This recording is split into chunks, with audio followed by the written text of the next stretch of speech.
You're listening to Rikki and Jimmy on Relationships, the show where we uncover the thoughts and behaviors that are sabotaging your relationship and what you can do about it. Jimmy and I are passionate about sharing the ways that imperfect partners like you and I can shift unhealthy relational dynamics and create closeness. So welcome. Drop your defenses and open your heart, eyes, and ears. Let's learn how to be the best partner we can be together. Welcome back. Today, we're talking about Valentine's Day. That's kind of a hot button subject for just about anybody in a relationship. I run into very few people who don't care about the holiday at all or don't have some sort of strong feelings about it. Jimmy, how do you feel about Valentine's Day? Just to get right into it. That's a good question. I genuinely haven't thought about it until it's fast approaching, isn't it? It's like next week.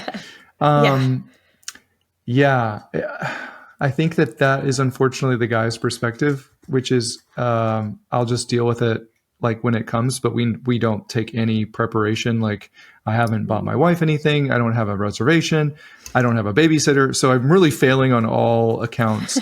But I think that is that's probably complaint number one from the guys is that there's like this pressure, but I also at the same time, for anybody's listening, that's just like, wow, you really dropped the ball. I'm sort of ADHD when it comes to this stuff where it's like, I will wait until the last minute, which is really frustrating. But I mean, Emily doesn't know when I make the reservation. So as long as it gets done and we have a babysitter and we're out, as long as I can make a smooth transition, but I don't want it to be, that chaotic. So I'm really going to try to jump on this early, but that is probably one complaint that guys would say is like, there's just so much pressure and, but that's not an excuse. Like it's not an excuse. We'll totally get into that further. How does she feel about it? Is she into the holiday she's not into it that much, but she does, she does like to be, I think if I was going to speak for her, she would say, well, the bare minimum is it would mean a lot if you got a babysitter, you took me out somewhere nice and we just had a regular date. It's like an opportunity to just plan a date, like which I do not like as frequently as I would like to, but at least once a month I get a babysitter, take her out somewhere. I know that should be once every, at least some people say once a week, but good Lord, we have 4 kids and babysitters aren't easy, nor are they cheap if you don't have parents that would do it for you. I mean, you can spend $100 on a babysitter and then the dinner's $100. And even Emily's like, we could have just made spaghetti and bought something for $200. Right. But, nice. Okay, cool. I'm on the opposite end of the spectrum. I absolutely love Valentine's Day. Unfortunately, I think I probably am part of the reason that men feel way too much pressure for that. And I have the distinct misfortune of marrying somebody who feels more ambivalent about it, like kind of, sometimes it's nice. Chris is like, sometimes it's nice to get a gift. And sometimes he just really wants to skip the day entirely because it's like, doesn't see the point. Anyway,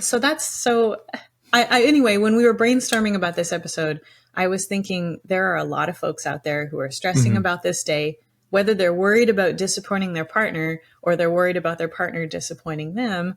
I feel you guys. I'm living that over here. So yeah.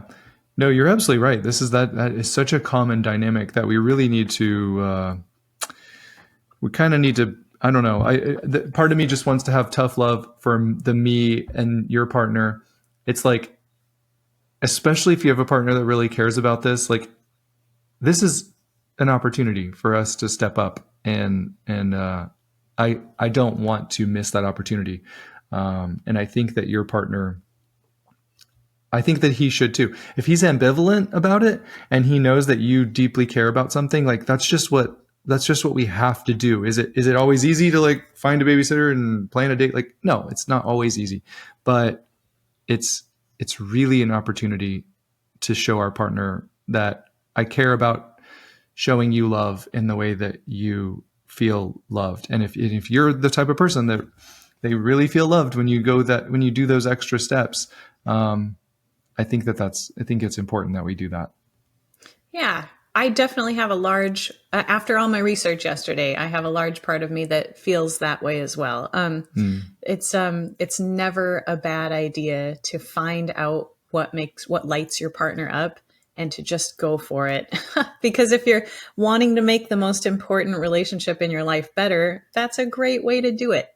Find out what's important to them and make it happen. On the other hand, though, I am a huge advocate for taking control of what we can actually control. You know, I can't make my partner feel like Valentine's Day is very special. I'll never change his mind about that. I don't think it was a big deal for him in the past ever. So just because he met me doesn't mean he's going to magically find all this enthusiasm and ideas, you know. So one of the things that I have found very helpful is perspective. So this is the part where I rain on all the romantics parade. I have like a little history lesson, and I'll try to make it really brief. And Jimmy, please rein me in if I get out of control with this. I see my party guests and my son's eyes glaze over when I start talking about things like this. So, so Valentine's Day hasn't always been the commercial chocolate palooza that we know it as. Obviously, 2,000 years ago, we've got the pagan fertility festival of Lupercalia. I'm probably saying that wrong, but I just read it, so I don't know. That's where in the middle of February, you can enjoy animal sacrifices, playful slapping of women with animal hides to promote fertility. And I like the way you said I know. Oh. I've written all this out. I just love it. And some unmentionable spicy traditions that I'm not going to talk about because my mom occasionally listens to this podcast. So later on, Christianity started spreading to the Roman Empire. And they're like, we're going to remodel this holiday a little bit. Lupercalia happened to coincide with the feast of Saint Valentine, which is a much sadder story. I'm not going to get into it.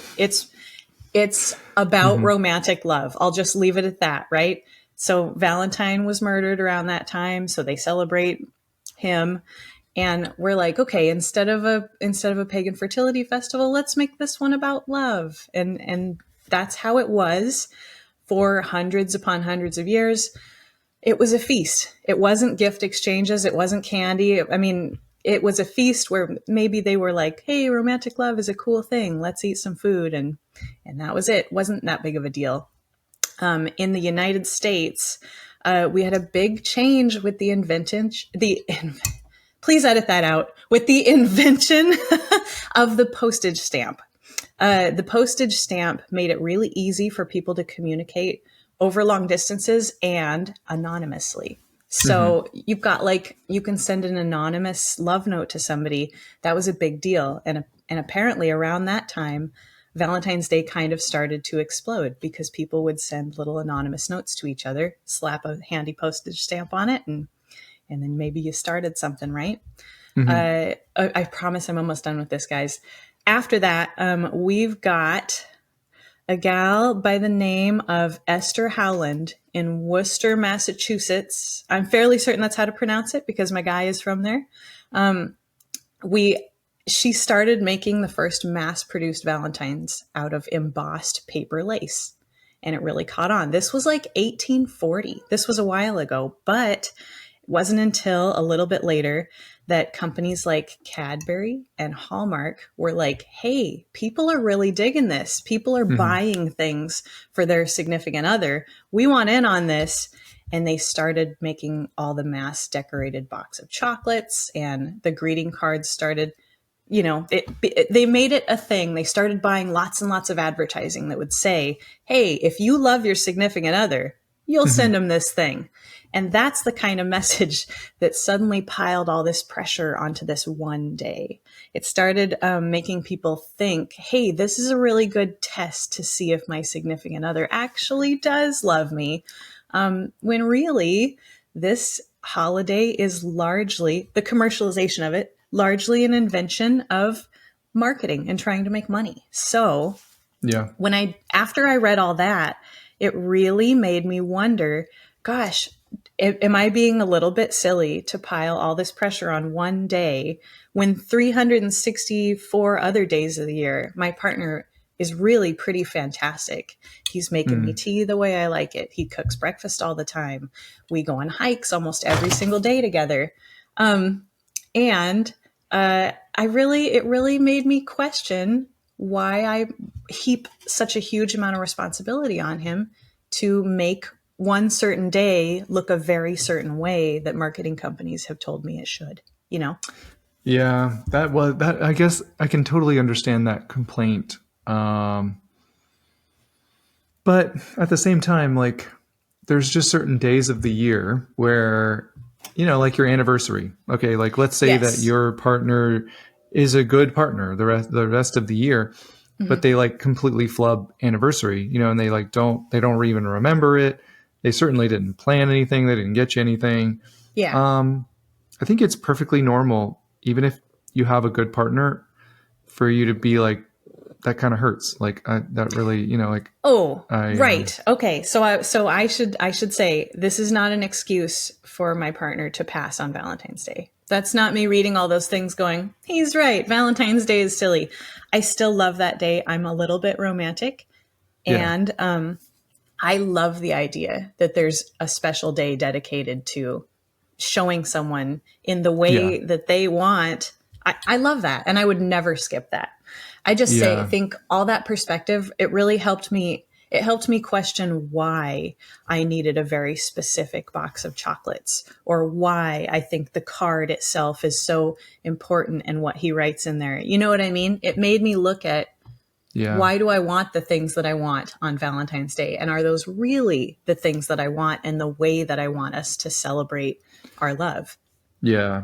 I mean, for anyone who has listened to us before, I mean, we all know that, like, if you struggle with anxious attachment, which I'm not saying that you do anymore, but we know that we can unintentionally test our partner, and we want them to act a certain way, especially around these bigger holidays. Like, I want you to, it's a test in a sense that does this person really care about me? Yeah. So we have to And be and careful with that. yeah, and I have been very guilty of doing that. Even recently, even later in my relationship, when I found myself far less anxious, these holidays would creep up and I would go, gosh, I love our relationship and I love my partner, but does he really care about me if he doesn't know exactly what I want for Valentine's Day? I found myself thinking things like that. And Yeah, honestly, I thought this perspective helped a little. So these are unconventional ways of taking some of that pressure off your partner, that I've written down here. And perspective was a big help for me.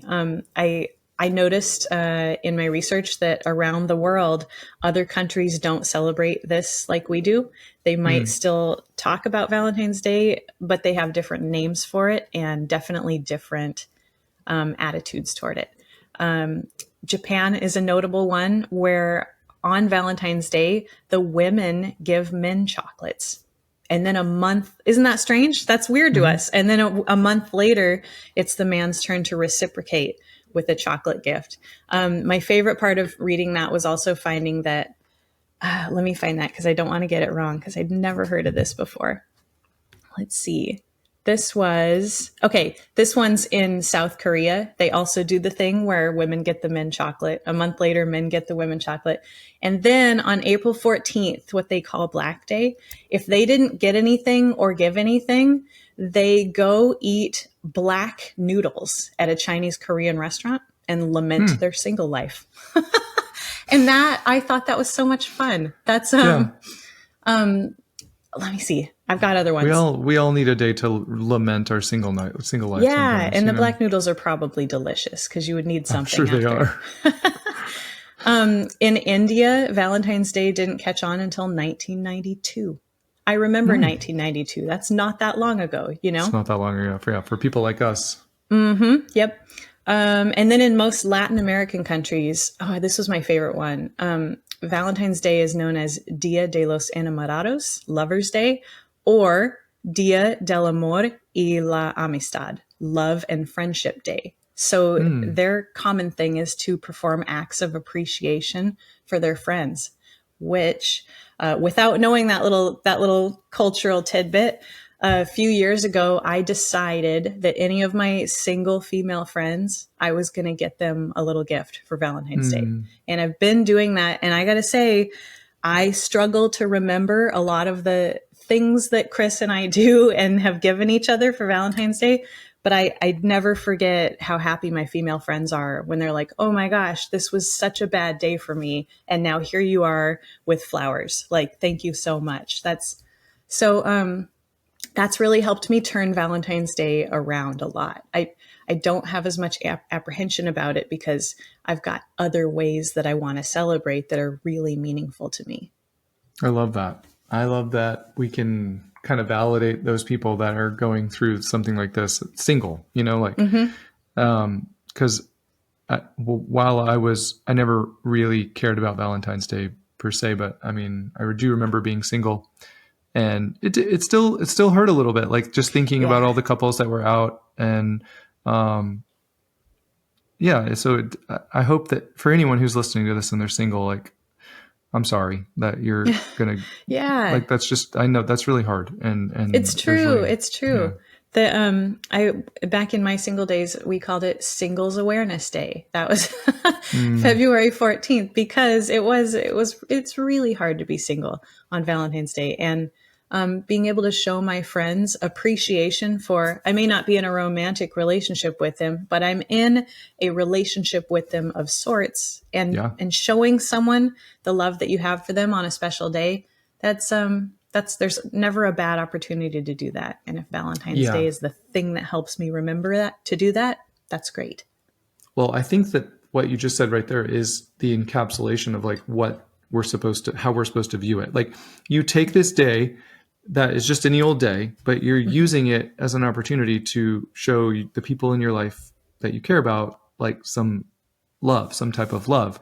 And and you probably do that on a regular basis. But like a lot of guys like me, while I want to be intentional about showing Emily love in small ways, not just big ways, because it's really important that we're consistently, like, just taking your partner out to a fancy dinner one time, for your anniversary and Valentine's Day is like, that's not going to actually make your relationship feel fulfilling, especially not for the other person.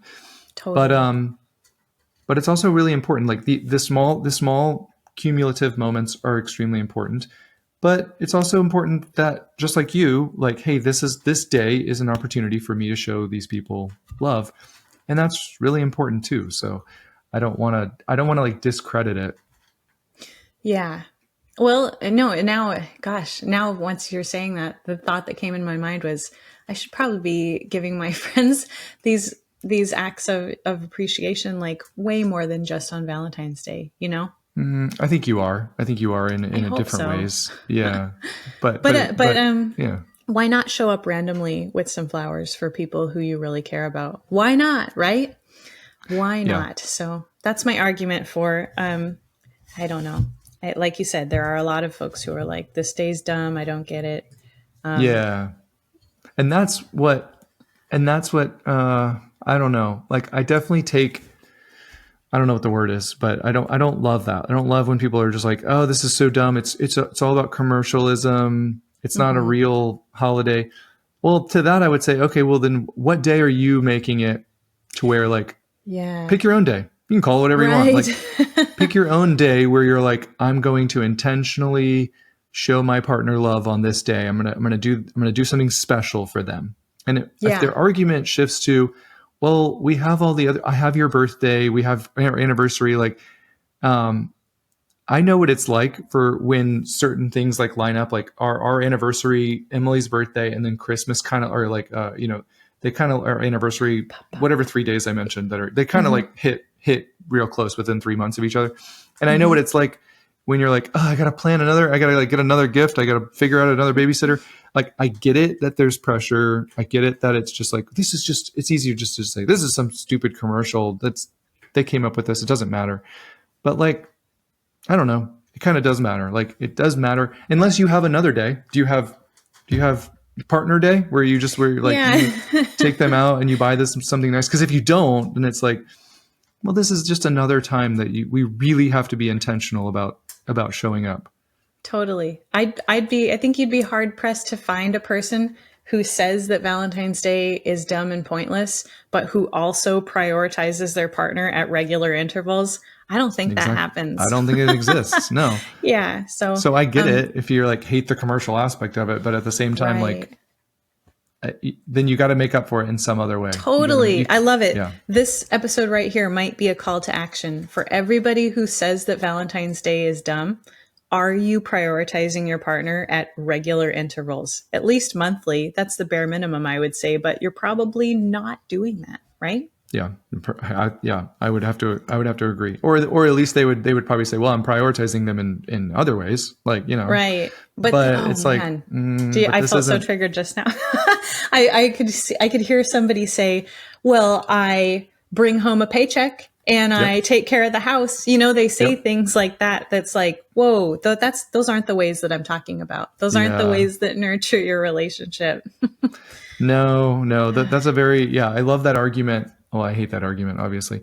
But it's let's not use the argument of things that we would do anyways. Like for instance, if I was like, well, I go to work. Like, all right. Well, you would go to work regardless of whether you were in this relationship or not. Like, I don't know if that's like that's not really, how is that growing your relationship together? Totally. How is that deepening your intimacy? Well, if I didn't go to work, then we like live on the street. Like, well, okay, but that's not to mention the fact that most of the time men say that, but like, you know, most women work. So that's not like I bring home a paycheck. Totally. So let's be very careful not to use that. When we say things like that, what we're really saying, what we're really feeling is just like, for me personally, if I defaulted to that, it would what I would really be saying is I feel inadequate. I feel like I can't measure up to the standard that you've held me to. I feel like I'm not good enough and I don't know necessarily how to be good enough. And even when I do know how to be good enough, like for instance, if you're like, well, I just wanted you to like get a babysitter, make a reservation, buy me something, buy me one thing that you've thought of that I would like. And for people, like I'm a terrible gift giver. And sometimes for me, I'm just like, but like, I don't know if I can come up with a gift that you, I just don't know. I'm not a gift giver. I'm not, when she tells me something that she wants, like she just told me a month ago how she just really wanted an espresso machine. They're wildly expensive, by the way. They are super expensive. Yeah. Yeah. And so I got her one. Like now, Jimmy, in hindsight, now that I'm saying this out loud, I'm like, Jimmy, why didn't you wait to give her that at Valentine's Day? It's just because that's not the way I'm wired. Like I buy her something and then I'm like, hey, you wanted this, like, here it is. Yeah. And that was just a Tuesday. That was like, you know, last Tuesday. So in hindsight, I'm like, dang it. Those are the things you're supposed to wait. Cause now I don't have anything for Valentine's Day. Yeah. That's notes for next year for you. So to the men who are like consistently, and the women who are like, if your man is buying you things regularly that you know, it's like, then don't get so hung up on the gift aspect, because like so often I feel very inadequate. I'm a terrible gift giver. Like right now, if you're like, what are you going to buy her for Valentine's Day? I'm like, I have no idea. But I just bought her $400 espresso machine because she said she wanted one because she was so excited. So like if that's your man and he's like doing these things, like just be easy on him. Just be easy. Like just say, hey, remember that espresso machine? Like that's perfect gift enough. Like that was wonderful. Yeah. Don't be like, what else did you get me, buddy? Right. Okay. So it's an example from my own life. And this year for Valentine's Day, like 2 weeks ago, Chris came home and he was like, I ordered you something for Valentine's Day. And I was like, oh, that's wonderful. You're like way ahead of the ball. Yeah. And he's like, well, it's going to get here before Valentine's Day. And I really want to tell you what it is right now. I'm so excited about it. And I was like, you know what? Go for it. And he did. He got us, it's like, I think it's like a mattress pad that heats one side of the bed, but not the other. Cause I'm always cold and we have a big argument about there being too many pillows and covers, as most couples who share a bed do. Right. And I'm so excited for that thing to get here. I hope that it's great. And I did hear myself in my head, oh, but now I won't have anything to open on Valentine's Day. But I know, but there's another part of me that's going, that's ridiculous. He is so excited about giving me this like heated bed pad. This is love. This is Valentine. This is the thing that he's very excited about doing for me. I love that. And that doesn't mean we're going to skip Valentine's Day, though. The thing, I would really love to go out to dinner. So we're going to do that as well. But I'm not going to also go, what else are you getting me, buddy? Because this is a day that requires a box of chocolates. I'm not going to do that to him. What I'm going to do is Oh, go ahead. I'm sorry to interrupt you, but you made a really good point.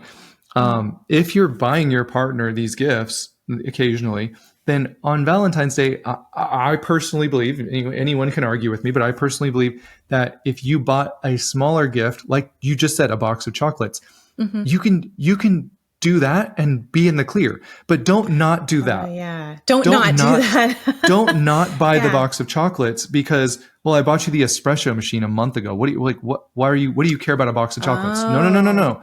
A box of chocolates costs $4 at the store. You can swing by the store and buy a box of chocolates. Totally. Buy a single rose. If you're just like, I'm not buying you a dozen roses, they mark them up 100%. I'll buy you roses then, after Valentine's Day. Then that's fine. But you need to, like, the bare minimum is at least buying something. You can spend $10 and still get away with, like, I bought you a card, I bought you a whatever, I bought you a rose, and I bought you a box of chocolates. Yes. And then you can, like, I'm just saying, you can get away with, but don't not do that. Don't show up empty-handed and not spend the 30 minutes that it took you to go buy something for $10 and be like, I should be good. Oh no, on the subject of flowers too, a few years ago, I made a promise to myself that I would start regularly buying myself flowers because I like them and I don't want to wait around for other people to get them for me. So I do that. And I got to say, I'm kind of disappointed in the people of the world who fail to get their partner flowers because it usually costs me a grand total of $3 at the grocery store. When I walk by the discounted bouquets that have been hanging out for a while. Day, but yes, not on Valentine's Day, but just during the rest of the year, I'll walk by the discount bouquets. It's like $3 sometimes. Once I got them for $2. They didn't last very long, but they were still gorgeous. And I thought this didn't take me any extra effort at all. I was already at the grocery store and all I did was throw an extra thing in my cart that I knew would make me very happy. So can I tell you something? Yeah. I used to be really good at that. I would buy Emily flowers. I would like, that was just something that I just got good at. I was like, I'm going to consistently buy her flowers. So I would do that. She would never give me the response that I wanted. I'd be like, hey, I brought you these flowers. And she would be like, cool. And I would just kind of be like, okay, that's interesting. That's not exact, but like, I'm not going to gauge somebody's, like, I'm not doing something just for her reaction. I'm like doing this out of love. So like, whatever. Yeah. And I would consistently did it for years, not like all the time, but once every couple months.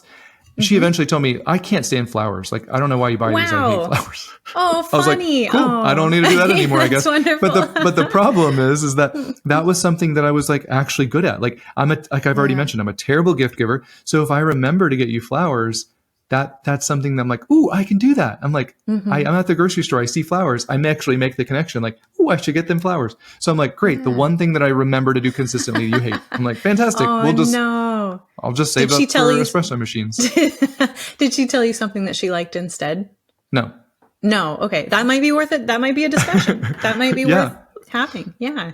That's actually a great point. That. We should probably, I don't know if we have a Q&A portion of this podcast, but you should probably lead with asking your partner. Yes. What's something small-ish that I could do regularly that you would just totally love? I have asked my partner that. One of the answers is making breakfast. He loves it when somebody makes breakfast for him. The other answer I can't say. You can probably imagine it. But they have answers and things in their head that they would like to do regularly that surprise and delight and make them feel loved. I love that. Find it. Your mission for Valentine's Day, all of you listeners, is to find the small thing that your partner wants weekly, not just on one day of the year. Figure out what that thing is. And they might not want big, extravagant gifts. You don't need to buy a $400 espresso machine. Like some people really would just like some flowers, and you could make the card, and they would be like, you could write them the most corny poem ever. Like you could write them anything, and they would just be like, this is really sweet because you put the thought into it. There's a lot of people out there. There's a lot of superficial people out there that just, I want you better send me 24 roses at work or I'm going to be mad at you. Yeah, I get it. There's superficial people out there like that. But there's other people that they just want to see a little bit of intentionality. So like, don't let that person down. Give that person a little bit. They're worth a little bit of intentionality. And you can, and ask them like, what would you like if they're the type of partner that's like, I would love it if you sent 2 dozen roses to my work, then just do it. Like you're in this relationship. You've chosen this relationship. Like, I mean, you can argue, well, that seems a little superficial. Okay. Do they ask you to do that ever? Or is it just once a year? Cause like sometimes you just gotta eat it and say, this is what makes her feel happy and loved. She doesn't ask for that much. Like most of the time, just do it. Just do the thing, you know? That's a really great point. I wrote something down that I have to mention because I was so proud of myself. I wrote down, a reluctant partner isn't running from showing you love on Valentine's Day. They're running from the feeling of getting it wrong. And that's what I said earlier. I just feel like exactly. Totally. And I was going to interject that then, but then I totally slipped my mind, but I saw it again and I'm like, I got to throw that in there.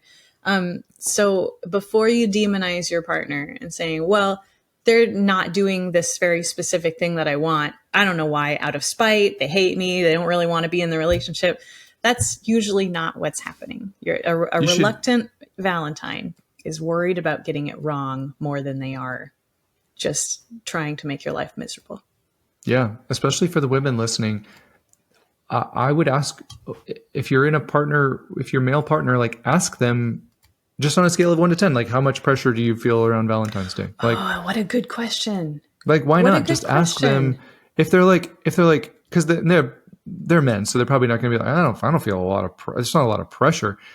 But then you can shift it a little bit and be like, well, do you feel like if you do it wrong, I'm going to like get onto you? Yeah. And then they'll go, yeah. See, they don't know that what they're feeling is pressure. You're like, and then you're thinking, well, that sounds like you feel like you're under pressure. Like if I don't, if I don't respond a certain way, you're going to be in trouble. Like that's pressure.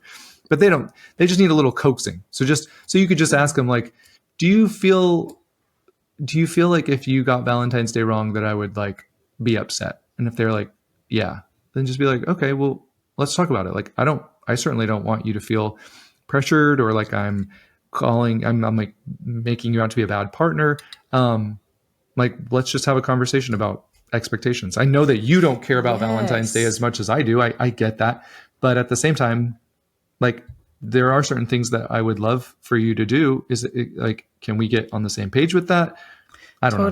Totally. I wrote down, make it a discussion, not a demand. That's how you can treat the holiday. Instead of demanding or even requesting a very specific a gift, which can be scary. Yeah. If it's a discussion about how both people like to celebrate, how they feel about it, what fears they have around it. This is if you have a very open and talkative partner, I suppose. It makes it easier. I think on one hike several years ago, I asked Chris, what would be the most ideal Valentine's Day for you? I said, if my wants and needs didn't even matter, and I just want to know what the best holiday looks like for you. And he had plenty to say about that, surprisingly enough. And he's not somebody who is very wordy and open about things like that. Yeah, I guess this would be a great time to kind of elaborate on, because so often, and I know exactly what this feels like, we feel like if I have to ask them to do something, then it doesn't really hold the same value, or it doesn't give me the same joy, whatever. And there is truth to that. Like I will speak to the fact that there is truth to that in a sense. So let's do both sides of the coin. On one side, if Rikki and I are in a relationship, a long-term relationship, and I consistently have to ask Rikki, like, hey, I love it when you plan dates. Like, I love it when you take me out. Can you please plan a date? And then they do. And then 2 months goes by and you're like, I love it when you plan dates. Like, would you do that? And they're like, okay. And they do it. And then 4 months goes by. And so like, that's annoying. That's sure. Yeah. So that's when people are like, I shouldn't have to ask. I shouldn't have to beg. Like, my partner's a smart person. They have a job. They do things at work. They're not like, they're not an idiot. So like, why do I have to ask every single month, hey, can you do this thing for me that you know I love that you do? That would be very, very frustrating. On the other hand, sometimes we're scared to even vulnerably tell them, like, I love it when you do this thing, and I'm not going to nag you about it, but I'm just letting you know I love it when this happens. And then they have to make the choice on whether they're going to do that or not. And if they don't do that, then that's their loss. Like they're losing out on an opportunity to show you love and deepen your intimacy together. And you can, and it's perfectly appropriate for you to be like, I asked them and they didn't do it. And that it makes me really sad because like that sucks. And you're absolutely right. That sucks. But last point, don't confuse that with never asking for what you need because you feel like, well, if I ask, then it's not real. They should, people aren't mind readers. Be very clear about what you need and how you feel loved and what specifically they could do. Valentine's Day is the perfect day. Hey, you know what I would absolutely love for Valentine's Day? If you scheduled a babysitter, took us out to that new Thai place that I love, that I have been wanting to go to. And then if you just bought me a little, just like something little, like a little thing of those chocolates that I like, dude, that'd be, I'm the happiest girl in the world. Like, dude, and like, it might seem like, why should I have to tell him exactly what I want? That's not fair. Or that's not him loving. But if he executes on all of those plans, are we really going to chastise him and say like, well, he clearly doesn't love you because you told him exactly what he needed to do? It's like, I don't know. I mean, what are your thoughts on that? Well, here's a way to look at it. I want my partner to tell me the ways to love him. That's the thing. It'd be super cool to be a mind reader and not have to ask him or not have him request the things that'd be so cool, but that's not reality. Because he's somebody that I love, I hope he feels comfortable enough to come to me and say, hey, there's a thing that I've been wanting and here it is. Or there's a thing that I've been wanting and you haven't been doing. And that makes me sad. I was wondering if we could incorporate some more of that. If you love your partner, you want them to say those things. And who doesn't want a mind reading partner, right? But we should both of us want the other one to communicate their desires if we love that person, it's fairy tale Disney stuff, thinking that somebody just automatically knows all the stuff you like. That's not how real relationships work. Yeah, that's true. And I am a firm believer that if you're in a long-term relationship, I don't think you should have to read their mind, but I do think that you should know them. You should be working towards intimacy is like knowing each other. Like it's the first step. Like, so if you don't really know your partner, if your partner doesn't feel seen, heard, understood, known, like that's a clue. Even if you feel justified, you're like, listen, you could spend all the time you want on him or her. They're never going to feel known. That's still a problem because like you should be able to ask your partner, like, do you feel known in this relationship? Do you feel like I care about your perspective, interests, needs, desires? And if they're like, not really, then that's a big problem. That's a big yellow flag that you should be like, oh, well, I want you to feel that way. So like, how are we going to work on that together? Totally. Hey, here's a thought. I love gifts, and thankfully the people I surround myself are a little bit gifty. Gift giving happens in my circle. I gotta say, there's only one person in my circle of friends and family who I feel kind of reads my mind about what I want. One of your all sister? Of the. It's not my sister. It's sorry if she's not listening to this, but it's not my sister. But and actually, the friend who is the wonderful gift giver, she's probably not listening to this either. But it is like she's psychic.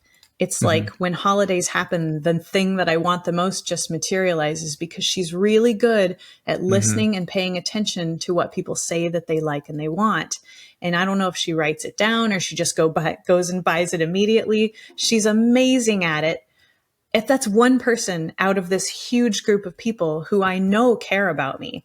Now, the other gifts that are coming in, don't get me wrong, they're given with a lot of love and thought, but they're not the stuff that I want. So does that make me go to bed at night going, gosh, does my sister really care about me if she got me this gift that isn't really? No, that's not what I say. I say, wow, it was really sweet of my sister to get me this thing that I'm not going to use, but she thought that I would like. And I think it's really cool if we can extend that same kind of generosity to our partner who is also not a mind reader, but is trying to give us something that makes us happy. And it's so easy to get that wrong. So the spirit of gift giving is definitely something that we should really be appreciative of, more so than the item. I like that. That's something we didn't even mention in the beginning, but that's another reason why men kind of have some hesitancy around, or maybe the pressure, because if they don't really know what to get her, they certainly don't want to go out and waste money. Like that's the last thing I would ever do. Like I'm kind of frugal, and the last thing I would ever do is waste money on a gift that I don't know if she would even want. And now I have to go return it. It's just like I'm not saying that we shouldn't still do that. Like you should probably still just buy them a gift, even if you don't know what to get them. But that really does give me a lot of pause when it puts a lot of pressure, and it puts a lot of, it just kind of like dampens it. I'm like, I don't know what she wants, and I'm not just going to go buy her some random thing that it's just a waste of money. This is a waste of money, or it's a waste of my time because I'm going to have to go and return it. Like totally. No, that makes a lot of sense. Chris is just like you in that. So his solution to that is, like if he wants to get me lingerie or some clothing, he takes me to that store. He takes me to the store and he says, Happy Valentine's Day, pick out whatever you would like. And I'm like, oh, wow, and I like that. I know not everybody would like that, but I think that's such a good compromise. Yeah. I light up and I show him and I tell him how thankful I am for that. So that's one way of dealing with that. Yeah. Part of, but I wasn't even planning on touching on that, but you've made so many good points about just being like grateful for the ways that your partner is showing up. Like if your partner buys you a gift, even if it's something that you don't want, like it's just an attitude. It's like it's a perspective, it's just, we should all have that perspective of just, I'm going to try to give my partner the benefit of the doubt. I'm not saying that if you're in a struggling relationship where they never do anything, rarely do nice things for you, and you're not upset. That's part of the problem. If you're in a relationship where your partner rarely does consistent nice things for you, Valentine's Day is just it's like a dagger to you, because you're like, this is just another reminder of how my partner's not showing up. And especially on this grand scale, where literally all I want them to do is just get a babysitter, take me to dinner, and buy me a box of chocolates. They won't do it. They won't do it because they have a belief that Valentine's Day is stupid. Okay, well, are you going to take me out February 15th? Like when are you planning on? Right. So it's just a reminder. That's why Valentine's Day hurts so bad for some people who are single, or some people in relationships where they just don't feel prioritized or valued. It hurts on both fronts. So yes, that's something. And watch out for that pitfall of having a partner who shows you a lot of love throughout the year, like I do, and then worrying that they're going to get this one day a little bit off. That's common. Don't do that. Such a good, that's so good. It's all perspective. Yeah. Yeah. Yep. I love that. What's your next point? Is there something that we can debate about? Yeah, maybe. I don't know about something we can debate about. Let's see. Well, I think we hit a lot of it. I wrote down also, you can't make Valentine's Day a test, but we said that exactly, so I can't say that again. It might be fun. Jimmy, can you think of the worst Valentine's Day you've ever had? That could be fun. or the best, if nothing comes to mind. No, I don't put any stock on Valentine's Day. So I pretty much, nothing. I pretty much get through them like with the skin of my teeth every single time. Every single Valentine's Day with every single partner, I've been like, oh crap, I need to do something for Valentine's Day. And I just I get through it, and I've never, survive it. I've never cared about them per se, but I do see the importance of it. Yeah. Yeah. Have you ever really felt like you let a partner down in a huge way on Valentine's Day? Constantly. Yeah. Okay. Consistently. Yeah. Oh, that's sad. So with Emily, this was so funny. This was a couple years ago. I got a babysitter. I did most of the steps, but not all of them. I got a babysitter. We went to a restaurant that she wanted to go to, but they were only doing reservations. So of course I hadn't made a reservation. And so then we had to go to a different restaurant, and we ended up having to sit outside, and because it was busy, and no joke, a car alarm that was like 10 yards away went off the entire meal because the person it was just gone. And so that was just a constant reminder. The car alarm might as well have just been saying failure, failure, failure, failure. I mean, it was just going off the whole for an hour. I was just like, so you having a good time? Like this is, Yeah. I mean, this food's good. I mean, this is really good. And she was a trooper about it, but you could tell there was just like, man, Yeah. man, you only had to make one reservation, but you couldn't do it, could you? That's rough. That's rough. What about you? This maybe 4 or 5 years ago, I want to say, one of our first Valentine's days together. And I put so much pressure on it to be good and magical and something that it clearly wasn't going to be, that he made a comment at dinner that was like, it didn't sit right with me, right? I don't even remember what it was now, but it was a comment that I didn't like, that didn't match up with this magical romantic day that I figured. And I started crying at the restaurant on Valentine's Day. And he was like, I mean, you want to talk about a guy feeling like he blew it. He was like, well, I've never made a lady cry at Valentine's Day. So this is a first. We ended up having a great night after that. But really, in retrospect, it truly was just, I built this mountain of expectations up. And when one little thing didn't go like it was supposed to, I was so crushed that I couldn't contain myself. And then we both felt like we ruined Valentine's Day. Yeah. No, that's such a good point. Do you think it would have helped you if beforehand you would have been honest with him about the expectations? Or do you think the expectations were kind of the problem? Yeah, no, let's see, 4 or 5 years ago, we were not engaged yet, so every single Valentine's Day was like me worrying that it hadn't happened yet. You were hoping that was going to be. It's not like I was hoping for a proposal or anything, but I mean, Valentine's Day was like, I don't know, it was more proof that things weren't heading in the direction that I really hoped they would. This was back when I was a lot more anxious than I am. So I don't know. The comment could have been as innocuous as, I don't know, something like chocolates are a really weird thing to give on Valentine's Day. Something completely harmless like that. And I read into it as, he thinks this whole day is stupid. Why am I even out here? This is ridiculous. Yeah. I just spiraled right there at the table and the tears started falling. It was so embarrassing for both of us. No, that's not embarrassing. I mean, I get it, but that makes so much sense though.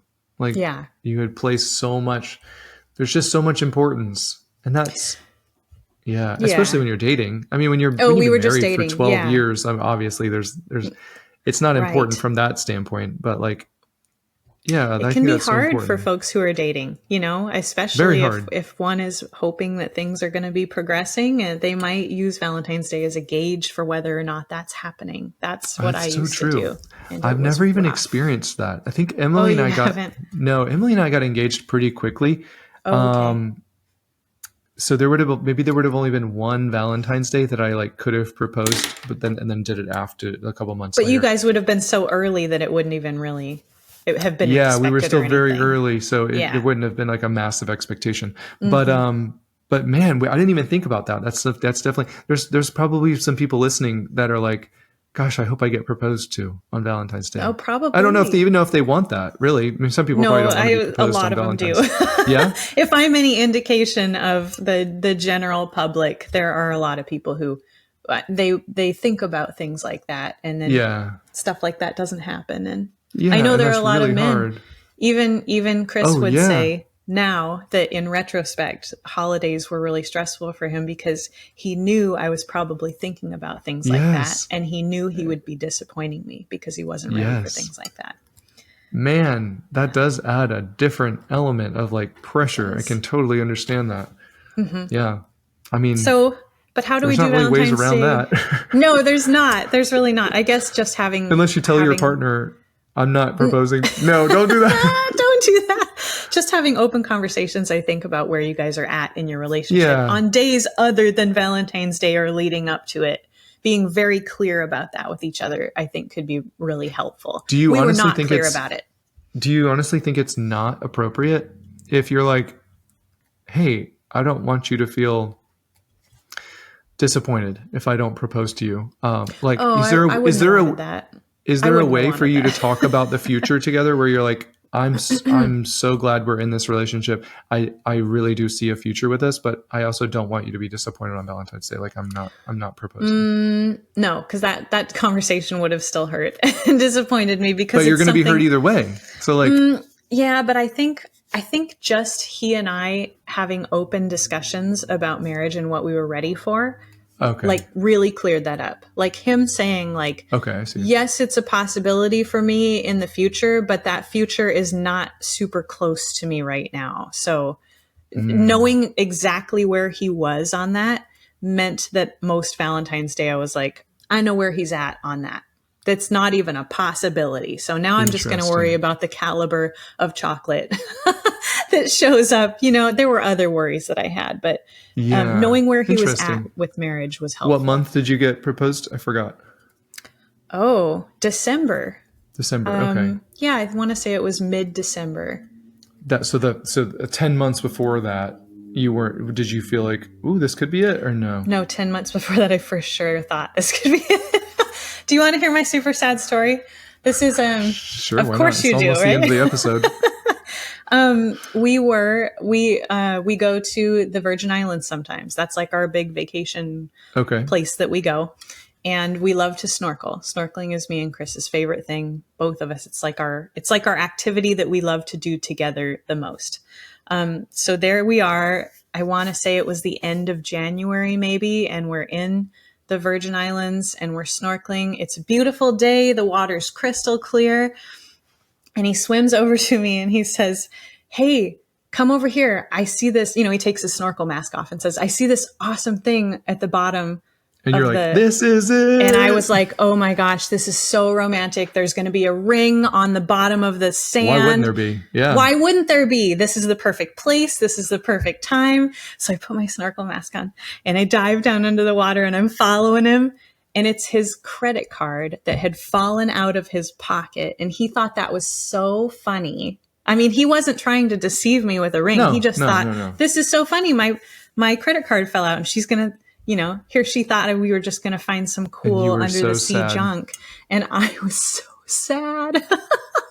And that was a rough night for me. I didn't let on how sad I was, but I definitely. You did. Guarantee you did. I probably did. You can't hold that in. You just can't hold that in. Like, I know. Well, you know what I did? I once I got some time alone, I called my sister and we had a huge laugh about it. So that helped, And cry. That helped a lot. Huge laugh and a little bit of crying. The crying was internal, but definitely. Well, that's what's so hard when you've been with someone for a long time and you're just like waiting. Yeah. You're like, they could propose any time. It was a stressful year for me. That's really hard. Like every moment you're like, oh, is this? Oh my gosh, is this going to happen? Mm-hmm. And then it doesn't, and you're like, I don't know how to feel about this. Like you're upset, but then you've been upset so many times that you're just like, I guess I'm over it now. It was rough. That's so hard. That's so hard. Yeah. And holidays do that to people. So yes, they really do. I'm here for you guys. I've been there for sure. Yeah. So sorry for anyone who's on vacation during Valentine's Day. Don't do that. Just don't let your thoughts go there. So I guess point. To end things, people are like, okay, so how do you guys treat Valentine's Day now? That might be helpful, right? Yeah. Chris and I had a discussion about how stressful gift giving was for each other. And we mutually agreed, with nobody being held hostage, even me, that the gift giving portion of it was really stressful and we no longer require it of each other. Like, if you see something and you feel like getting me that thing on Valentine's Day, go for it. But we're going to drop that expectation completely. We don't have to get each other a gift. That said, we do have to create some sort of experience, whether we do that together or it's one person springing a surprise on the other person. Some sort of experience is the way that we like to celebrate Valentine's Day together. And so that's what we shoot for every year. I like that. I like that a lot. Yeah. Yeah. Me too. And I asked him this year because feelings change, I said, hey, would you like a gift this year or are you just whatever about that? And he said, I would like a gift this year. No way. So I actually have not thought of or purchased a gift for him yet, and I have about a week. So I have to do that like pronto. But I'm That's so glad that I interesting. asked. I'm glad that I asked Because because I don't know. I mean, I just assumed that he wouldn't want anything, and I Obviously. waited until recently to ask him that. So now I really got to scramble. But yeah.